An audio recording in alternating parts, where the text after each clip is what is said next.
Eddie soldiers. Oh my god, I love this mug. Oh, so very much.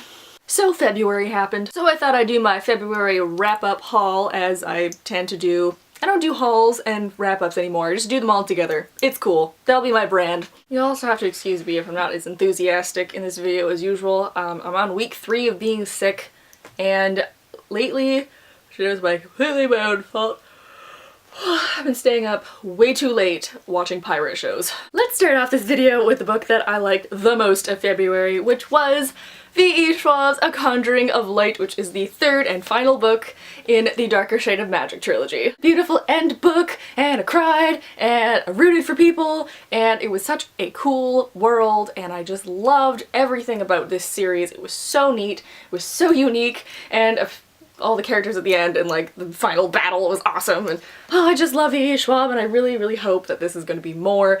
I did have a couple of small issues with it, but like I'm willing to overlook those because I just love this world oh so very much. Next up is the best first in a series that I have read in a very long time, and that is Alchemists of Loom by Elise Kova. Now Elise Kova did the Air Awakens series, which is up there on my shelf. I've met her, she's really awesome, and I was super excited to hear that she was writing a new series that has to do with dragons and steampunk. She's part dragon and part human, and they live in a world where dragons are separate from humans, and she harvests organs to illegally trade on the black market, and then the prince of the dragons comes along, and then they have to work together to overthrow this government thing, and it was so cool, it was so unique. The main character's bisexual. I loved Aerie, she was to the point, and I would definitely trust her to have my back if we ever needed to run away from illegal dragon organ harvester authorities. Another favorite of the month is The Wish Granter by C.J. Redwine. I really enjoyed C.J. Redwine's other book, The Shadow Queen,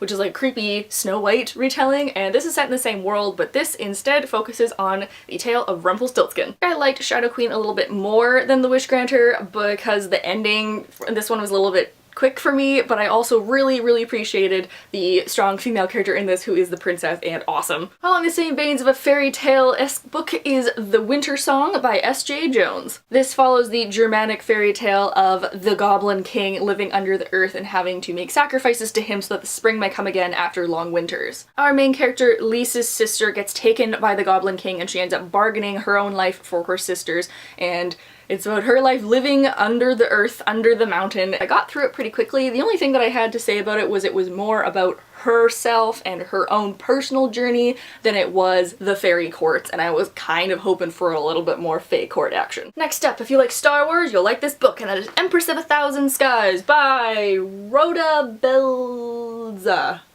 This is a very unique take on the whole space dynasties, ruling the galaxy type thing, and I really enjoyed it. Follows 2 main characters, one of them being a princess of a family who's just been assassinated and she is going out after revenge, and then the other one is a reality TV star pilot of this spaceship who has been falsely accused of becoming the murderer of this princess's family. So it follows them and their own journeys and how they cross together and how they meet and this whole conspiracy throughout the galaxy. I'd also owned this for like 2 months because it was an advance copy before I noticed that there is a face in the moon. Look, it's like there's the nose and the mouth and there's her ponytail, and I was like, Next up is a very unique book, and that is Long May She Reign by Rhiannon Thomas. I was promised feminist fantasy fiction, and that's mostly what I got. There was a lack of the fantasy element, especially that I expected from this cover. Long May She Reign is about a girl who is like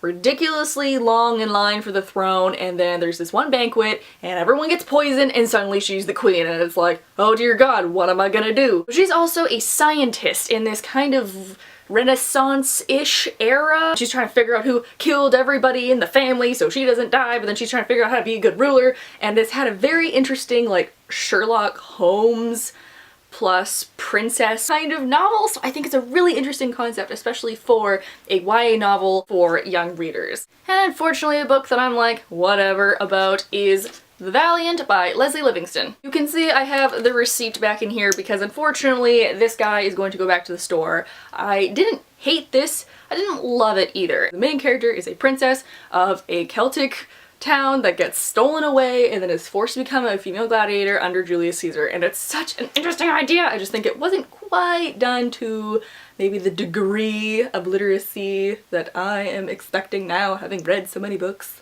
And unfortunately, I also had a lot of books that I read but also don't own copies of because I either gave them away or I didn't like them or what have you, but I still want to do reviews on them, so cue all of the screen pictures. The first of these screen pictures is going to be Poison Study by Maria Schneider, a girl who is in jail and then she has the option to become the king's personal food taster instead of just dying right away. So, you know, you can die later. I loved the concept. It was a really cool idea, but the main character is kind of whatever for me, and also the romantic relationship was really creepy. Like, really creepy. Because, like, the main love interest is, like, 30 and she's, like, 17, so it was just something about it. Another book that I liked, but not quite enough to keep it on my shelf, is A List of Cages by Robin Rowe. Now, this is a book that deals with a topic that is not often talked about. It deals with abuse, and I can see how it would be very triggering for some people, and I did like how it was written and how she approached the topic, but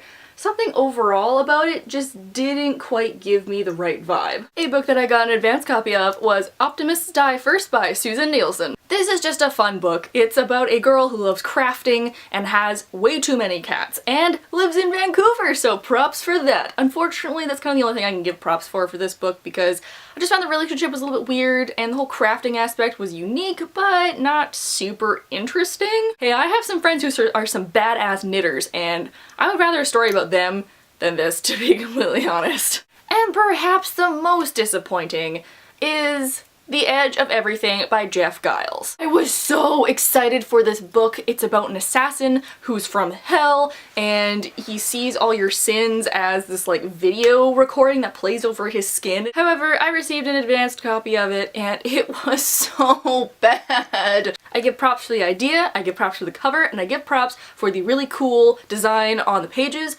but this book was so confusing. I think I read 6 chapters and I was like, I have no idea what's going on. This character development's weird. Why dear you in love already? So very unfortunately, I have to say that I dislike this book. Now that we're getting near to the end, let's go over the books that I have but haven't read this month. I received an advance copy of The Hate U Give by Angie Thomas, and I'm very, very ashamed of myself for not having read it yet. With the whole Black Lives Matter movement and YA diversity, this book is going to be very important in the YA community about a girl who sees someone get shot because of their race and trying to deal with that and having to wade through levels of racism and feminism. At least that's what I've been told. It sounds very interesting. It sounds very important. So, I mean, I'm gonna get to it very, very soon. Another contemporary that I'm really excited for is Denton Little is Still Not Dead by Lance Rubin. There's a really awesome book called Denton's Little Death Date by Lance Rubin, which is about this boy in a world where everyone knows the day you're gonna die, and for the main character, it's tomorrow. So it's like his last hurrah, he has to go to prom, there's some girl problems that he has to resolve, and this whole conspiracy over when you're gonna die. And as you can kind of tell, because there is a sequel, he does not die in the end. But why? You'll have to find out. And if you watch any of my other videos, you are going to know that King's Cage had to be on here somewhere. Oh yes, the Red Queen series by Victoria Aveyard. The third, which I found out is not the final. Feeling a little bit gypped about that. I just had to buy it. It was hardcover and it was on sale and it was just so pretty. I'm just very excited about this because I got this book for $7 and that's a steal. And that is The Republic of Thieves by Scott Lynch. This is the third in the Gentleman Bastard series, also known as The Lies of Locke Lamora, is the first one. Very cool idea. Apparently the world building is just incredible, and I got this one for $7. So now I just have to get the second one because I own the first one from like 2 years ago. You know when you straighten your hair and then it rains and then your hair's like, nah. Yeah, that's what's happening right now. So that's what happened in February, in case any of you were interested. I really wish I was a fire-breathing bitch queen because it is so cold here in Vancouver. And I was talking about this with my mom earlier today about how, oh, be thankful it's not monsoon season like it is in Asia. And then I'm just like, well, you see, like in Korea and Japan, they had monsoon season for like 3 months. We have monsoon season here for like 9 months. It's just spread out more. So with that, I will wrap this all up. You can click where you click to like the video and click where you subscribe. You know the drill. Please leave down below some of your own thoughts about the books that I got and which books I should start first. Hope you guys are having a nice day wherever you are, and I will see you all next week. Bye!